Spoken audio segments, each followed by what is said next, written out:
رمضان كريم علينا وعليكم، كل عام وانتم بخير.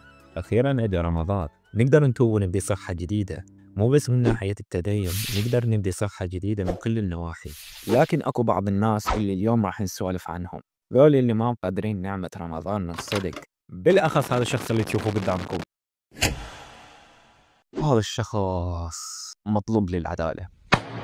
اللي قدامكم يا أخوان شن إحنا صايمين، هو مفطر. نعم مثل ما سمعتم، هذا الشخص ارتكب جريمة لا تغتفر. بس انت فهمني شنو منتظر بالضبط؟ الجوع حاليا شوية أحسن من ما بعدين يصير عمرك 30 سنة تقريبا، وتظل مطلوب عن كل شهر أفطرته تقريب 5 سنوات صيام. تخيل، أو تطعم 1800 فقير، يعني برو 5 سنوات صيام لو تصير جراندايزر ما تسويها. وشايفين هذاك، تعال انت بالاخير، تعال انت هذاك شلون تنام بالأربعة الفجر وتقعد بالستة المغرب؟ صيامك بهاي الحالة مجرد اسقاط فرغ، يعني لنكون صريحين ماكو صيام بالموضوع. وبعدين تقول وانت مترهي الحمد لله الصيام السنة كله سهل.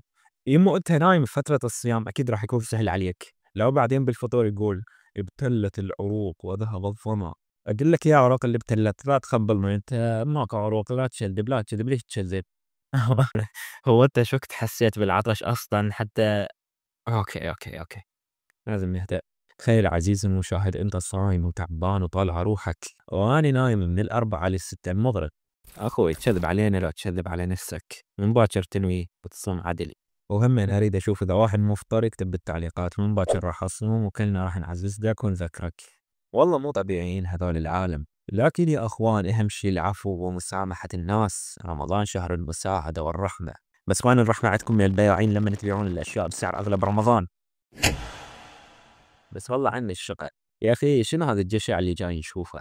كل ما إجا رمضان وسووها، ما شايف وشاف، ما شايف بعد وجدت الفرصة لازم يستغلها. يطالب المسؤولين، أو والله ما أدري من المسؤول، ما من المسؤول عن هاي السالفة مال إنه الناس ترفع الأسعار. بس هو بعد انتم حلوها بينكم، أمور دولة، إحنا ما لنا علاقة. وحتى أكو بياعين يقولون إن الحكومة جاي تصدر الموارد والسعر أغلى، يعني هو البياع اصلا مشتريها بسعر غالي. والله ما تدري لمن تشكي، يعني اللي تشاهدون الفيديو من دولة ثانية. انتم همين الاسعار ترتفع عندكم برمضان؟ لو بس احنا هيك بعد منو بقى؟ تعال انت. اخوان شنو رايكم بهذاك الفاطر وياكل قدام الناس؟ هذا الشخص كان فاطر وياكل قدام الناس.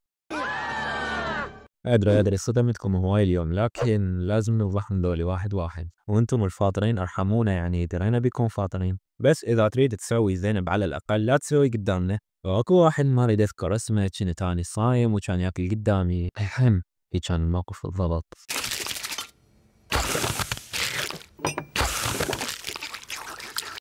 بقى اخر واحد يا اخوان، وهو اسوأهم واخطرهم واكثرهم شرا. هذا الشخص هو اللي ما ينطلع برمضان. شلون تخلون الطالب يمتحن امتحانات شهرية وهو صايم بنفس الوقت؟ والله اخوان وانا صايم صرت انضغط يلا اكمل ساعة دراسة واحدة. ولو مدارس العراق شلونها على اساس صدق تسوي واهس، بس حقك ضلت على هاي.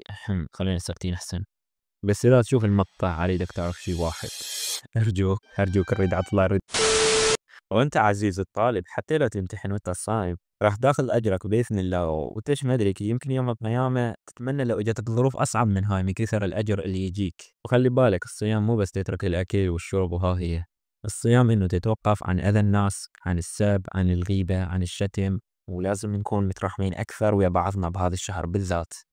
نعم، عسى ان الله يفرج العراق مما هو به حاليا من مشاكل. وها هي خلصت افكاري للمقطع، روح اطلع وخلي لايك. لا، خلي لايك واطلع. ما اصدق المقطع خلاص، شوف هالعضلي فارغ، شو غرفة فارغة كل شي ماكو.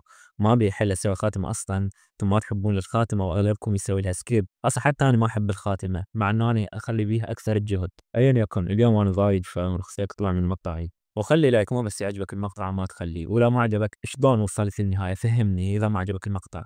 ولا تنسى تكتب بالتعليقات من باكر راح اصوم عدل، واحنا بالتعليقات راح نذكرك، وانت تذكرنا، واحد يذكر الثاني وثاني يذكر واحد. اكتب لا تستحي. فالصيام مقبول للجميع ان شاء الله، ومع السلامة.